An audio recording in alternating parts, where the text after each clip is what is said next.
This episode of the Old Dogs REI Network is brought to you by Mino Studio.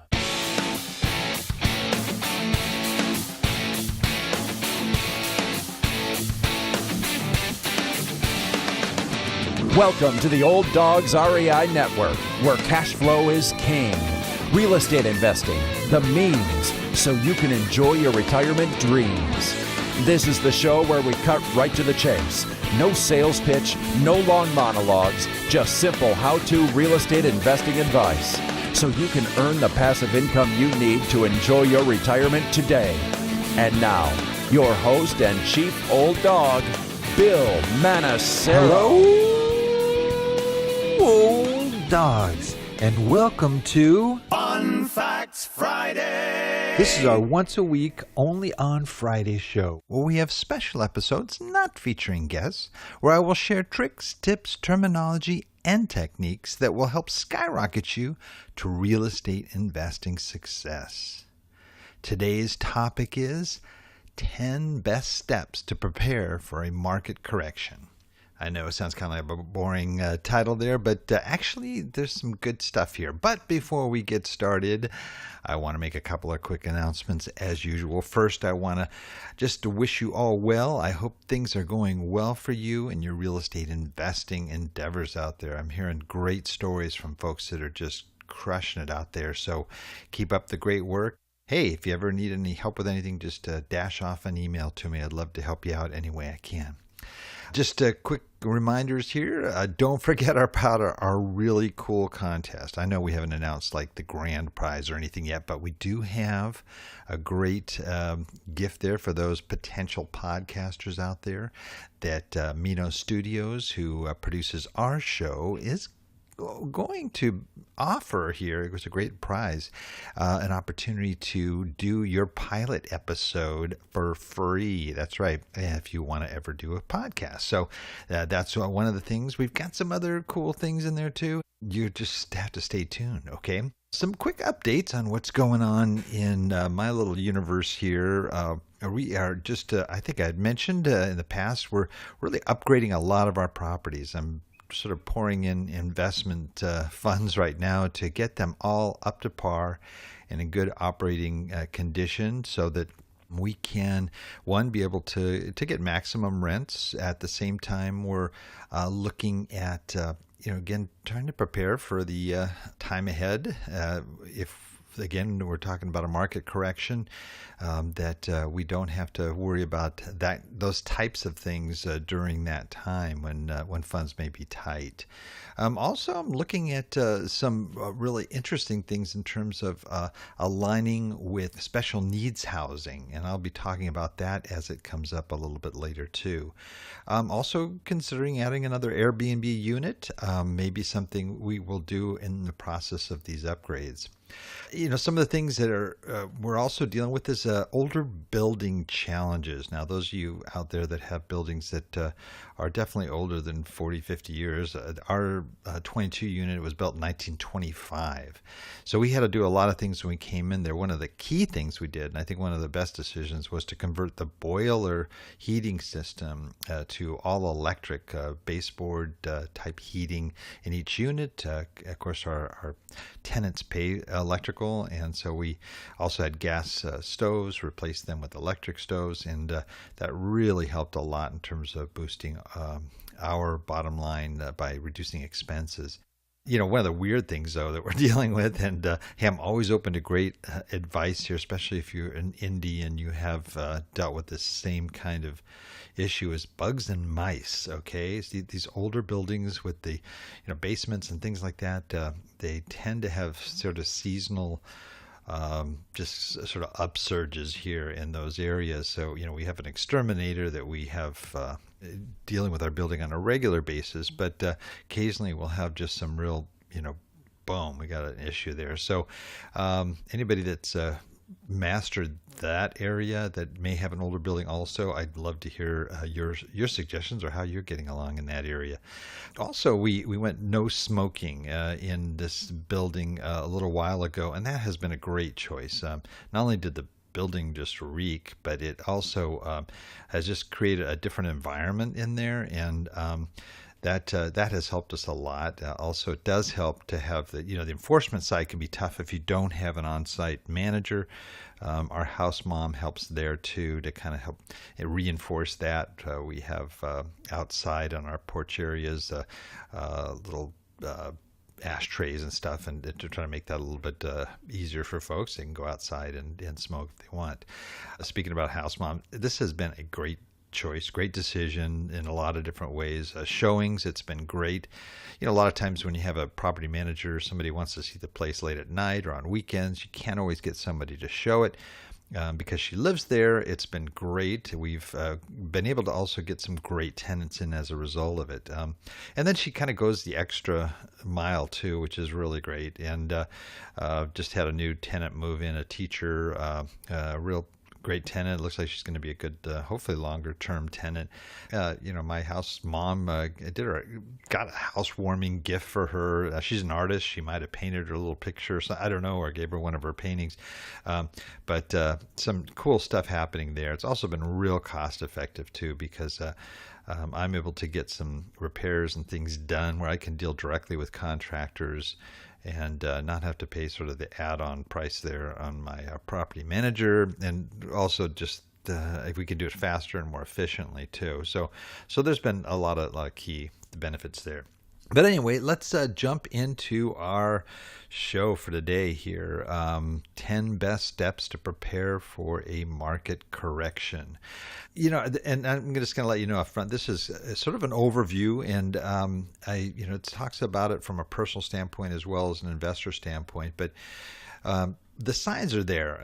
I don't know if you've noticed, if you're a regular listener, a lot of my guests keep just pointing to this point that there is a correction coming. There is a recession in the winds, so to speak, and the signs are there. Something big is coming. We don't know how big. It could be a little correction. It could be something more significant. I think those of you that have seen as rates are being hiked up by the feds right now, that there's a lot of tension going on even in our own government with the Federal Reserve and the purposes behind raising rates and a lot of other issues there. So I think that a lot of consumers are sort of holding their breath. They're waiting for events to unfold and to see exactly what's going to happen here. Many of us are in the middle of deals. We're going ahead and we're doing things as we normally would. Some are considering a real stretch to make their numbers and their pro forma, which I would say is not probably the best thing to do right now. Many of my recent guests that we've had on, I know Buck Joffrey, as well as just last Monday, Nitzan Mosery, have been talking about major financial downturns and some strategies that you can employ, not only looking for properties to acquire, but how to position yourself once you do have properties. Real estate and economic cycles are predictable, and they have been for decades. Whether they occur every 8, 10, 12 years, that's difficult to say when things will happen, but on an average, it's sort of, there's this bubble every 10 years that happens. Now, the great part about it is the bubble's always going up, and it's the peak is always higher than the previous peak, or at least somewhat higher, sometimes significantly higher, but it still, real estate continues to make an upward climb. And if you look at the last major recession, 2008, well, it's 2018 now. It's 10 years later, and so we know that there's something that's going to happen. If you were an investor in 2006, 2007, you were in the midst of this booming economy, right? Well, this is what's happening right now. This is some of the strongest economy we've had in decades, and so that happened right before 2008, and the crash that happened there. Now, granted, that was very much triggered by what was going on in the mortgage industry and Wall Street as well. But in the late 1990s, same thing. Boom, everything's going great, and then this recession hits. So we just want to be aware. And the question really is, are you ready? And what are you doing to prepare? This is the time to really start thinking sort of pre-recession investing regarding not only new properties, but your existing properties. You're looking at things like improvements. And maybe this is the time to really sort of put in the funds that you're holding back on. Maybe a new roof or something of that nature that you may not have the funds to expend during the recession. So you have to start thinking along those lines now. Maybe rents. If you increase your rents now as opposed to maybe waiting a little bit longer, it's kind of easier to bring them down than to have to or to even consider raising them. So if you have to bring those rents down, then it's kind of easier to do than to try and increase during a recession.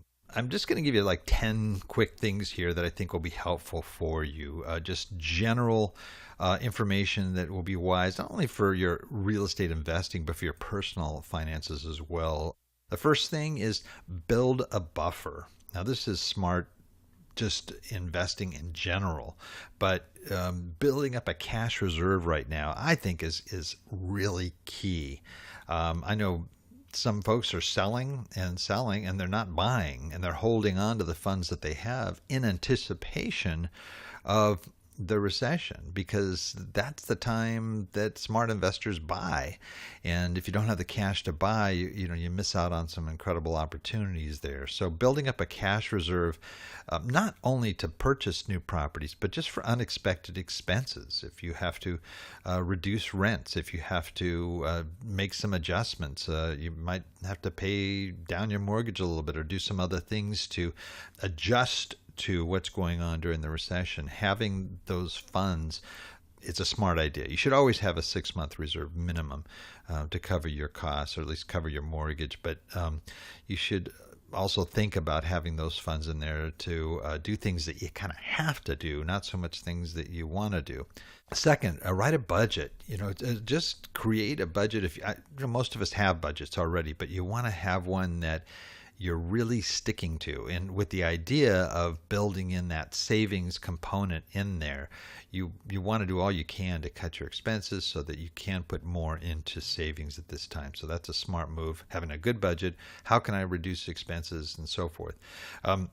I would even say, become a minimalist if you can, to really reduce your expenses. Look at those non-essential things that you have and expenses that are, taking money out of your pocket every month, and what can you do to reduce those things to make it a little bit more realistic in terms of not only savings, but learning to live with less should we have to cut back and during that recession period. So set aside time to make sure you have a full review of your loans, your savings, your assets, your financial position. Look at the things that you can do to try to make it a little bit better. Things like, I don't want you to have to cramp your lifestyle here, but you might want to think of maybe postponing things. Instead of buying a new car, maybe buy a used car, paying full price for it, so you're not going to be saddled with monthly expenses. That's on a personal basis, I know, but looking at non-essential expenses that you can reduce. You might also look at your number 4, assessing your current bank accounts and some of the loans that you have. Look at maybe changing banks if you can, to get maybe fee-free accounts or other things that can reduce your expenses there. Loans, are you paying high interest? Either personal loans, business loans, and what have you, where you might be able to consolidate and reduce expenses. Number 5, get your savings and investments to work harder. When it comes to your long-term savings, make sure inflation isn't eating away at your purchasing power of your money. Make your savings work harder for you.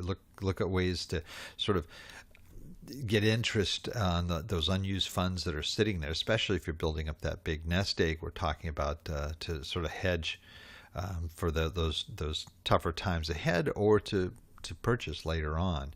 Also, utilizing self-directed accounts is really, really smart at that. Number 6, create multiple streams of income. Now, many of us got a pension coming in or Social Security, and then you've got your real estate income. But, what else can you do? Are there other ways that you can generate additional income? Maybe you have an empty room or basement. You might want to consider converting to an Airbnb. Now, picking up an extra $1,000 a month is really easy if you have the right, the right strategy on the Airbnb side. Or maybe you have a 3-bedroom rental home that's going to be available soon. You might want to, instead of rent it out as a home, rent it out as 3 separate rooms that you could make an Airbnb, maybe for travelers or traveling nurses and what have you. If there is a recession, it's going to impact a lot of folks, especially people maybe traveling, doing business travel, where they're going to be looking for alternatives to more pricey hotels. So that might be a good another multiple stream of income too. You might look at other things non-real estate oriented, and maybe an online business or Amazon related business. Maybe do some freelance online or virtual assistant type work on the side. So just other things you might want to think about to sort of supplement your real estate income. Number 7, anticipate rising interest rates. Now that's kind of what's happening right now. We just recently took a major dive in the stock market, and a lot of this is being triggered by what the Fed is doing. So just take a look at that. If you have any kind of variable rate type loans, you probably want to try to get into something fixed if you can do it, and avoid those. Also, you really want to watch out for things like balloon payments, where you're going to have to finance maybe additional funding for your project. And these are areas you're just going to have to take a closer look at. Try to move into lower interest rate loans anywhere you can. Number 8, lock in affordable repayment plans. If you're in debt, then it's time to think about really protecting yourself from any future uncertainty. Serious consideration should be given to affordable debt, looking at ways to reduce that or consolidating. I would encourage anyone with debt to start giving consideration to maybe a more precise repayment plan, maybe even advancing and speeding up that process, paying a larger amount to get yourself as much out of debt as possible before the recession hits. Keep in mind, a lot of folks will do these 0% credit cards, and maybe it's good for if you're flipping and you're doing short term, because it's usually good for 12 months or 18 months. But then what happens after? Well, you go into an interest rate that's tied to whatever the Fed rates are, and that could just really be expensive. So planning ahead and getting rid of those or paying those off is a smart move. Number 9, some may want to advance the pay down on their mortgages. Even if you did this for a short period of time, you're maybe just paying $100 more on that mortgage. It can make a significant difference in the equity that you're going to have available in that property. One of the things that happens if prices fell, let's say 10%, you could end up owing more on a property than it's worth. And so by paying down some of your mortgages a little quicker, you've got that advantage that you've got that buffer in there on your property. So that's a good thing to look at. The problem being in negative equity is that it makes difficult for you to have that property and to sell it too as well. So you don't want to be a prisoner to your mortgage. That might be a good course for you to take. Number 10, stay informed. And I know a lot of you are real good at that, read a lot, but really tie into some of the financial press. And sometimes it can be a little bit boring, but it's really important to make sure you keep absolutely up to date with what's happening in the financial world, as it will impact you on a day-to-day basis. Government may change a policy, a large company may hit difficulties. There are a number of things that can impact you. You just need to be aware of and be able to anticipate as best as you can. Well, that is it. I know this is a brief overview, but in the weeks and months to come, I hope to look at more specific real estate investing issues, like how to borrow, what about balloon payments, and other issues that can prevent recession traps. Now, please don't get me wrong. I don't ever want to be a purveyor of doom and gloom, but at the same time, I don't think we should be walking around with blinders on either.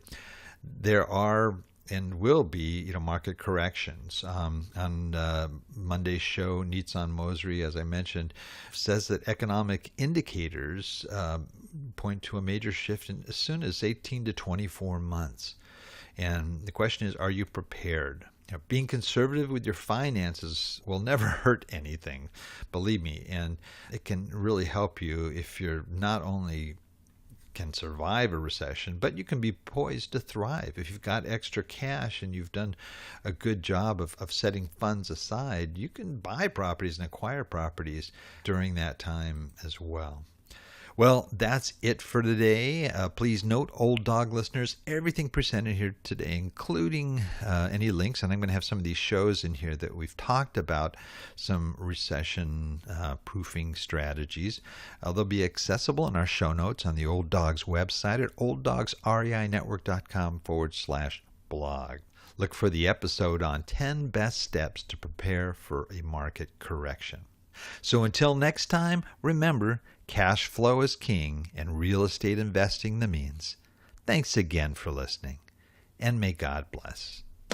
Thank you very much for visiting the Old Dogs REI Network. We would greatly appreciate if you would stop by iTunes and let us know what you think of the show. We would love if you could subscribe to the podcast, give us a 5-star rating, and write a review. The more ratings and reviews we receive, the more visible the podcast will be to others. Thank you.